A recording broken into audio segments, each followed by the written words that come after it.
ખેડૂતો માટે ફરી એકવાર એક ચિંતાજનક સમાચાર સામે આવી રહ્યા છે। માવઠાને લઈને ફરી એક વખત આગાહી સામે આવી છે। ફરી એકવાર ખેડૂતોની ચિંતા વધારતી અંબાલાલ પટેલની આગાહી જુઓ। આગામી 3 થી 4 દિવસ ઠંડીમાં વધારો થઈ શકે છે। દક્ષિણ ગુજરાત સૌરાષ્ટ્રમાં વાદળછાયું વાતાવરણ રહેવાની શક્યતા છે, જેમાં 9 થી 11 ફેબ્રુઆરીએ હવામાનમાં પલટો પણ આવી શકે છે। ફેબ્રુઆરીના અંત સુધીમાં ફરી એકવાર ખેડૂતો પર માવઠાની ઘાટ છે, ત્યારે 23 થી 28 ફેબ્રુઆરી સુધીમાં પણ માવઠાની શક્યતા વ્યક્ત કરાઈ છે।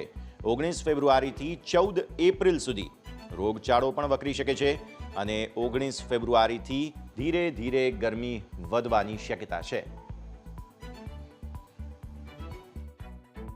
આગામી સમયમાં હજુ 3 ફેબ્રુઆરી સુધીમાં ઠંડી રહેવાની શક્યતા છે, જેમાં ઉત્તર ગુજરાતના ભાગમાં ન્યૂનતમ તાપમાન 12 ડિગ્રી સેલ્સિયસ જેવું થવાની શક્યતા રહે છે, જ્યારે કચ્છના ભાગમાં 10 ડિગ્રી આસપાસ રહેવાની શક્યતા રહે છે। રાજકોટના ભાગમાં 13 ડિગ્રી સેલ્સિયસ આસપાસ લઘુત્તમ તાપમાન રહેવાની શક્યતા રહે છે અને જૂનાગઢમાં લઘુત્તમ તાપમાન લગભગ 13-14 ડિગ્રી સેલ્સિયસ આસપાસ રહેવાની શક્યતા રહે છે। ગાંધીનગરમાં લગભગ 12 ડિગ્રી સેલ્સિયસ આસપાસ રહેવાની શક્યતા રહે છે। મધ્ય ગુજરાતમાં 15 ડિગ્રી સેલ્સિયસ આસપાસ લઘુત્તમ તાપમાન રહેવાની શક્યતા રહે છે।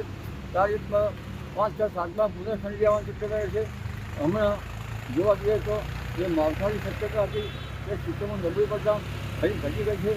આમ છતાં ઉત્તર પૂર્વીય ભાગોમાં છાંટા આવવાની શક્યતા રહે છે અને રાજ્યના ઘણા ભાગમાં વાદળ આવવાની શક્યતા રહે છે। કેટલાક ભાગમાં વાદળ વાયુ પણ થવાની શક્યતા રહે છે। વસંત ઋતુ એમાં રોગીશ લગભગ આ ઋતુમાં રોગીશ ઋતુ રહેતી હોય છે, જેમાં તારીખ 19 ફેબ્રુઆરીથી ગરમી વધતા ધીરે ધીરે હવામાનમાં જે ટ્રાન્ઝિટ પીરિયડ આવે તે જણાશે અને 14મી એપ્રિલ સુધીમાં લગભગ જનધનને સાચવવું રહેશે, કારણ કે આ અરસામાં રોગીશ ઋતુ રહેવાની શક્યતા રહેતા વૃદ્ધો અને બાળકોએ ખાસ સાચવવું રહેશે એ જ રહેશે। આ વખતની જે વસંત ઋતુ છે એ રોગીશ વધુ રહેવાની શક્યતા રહેશે।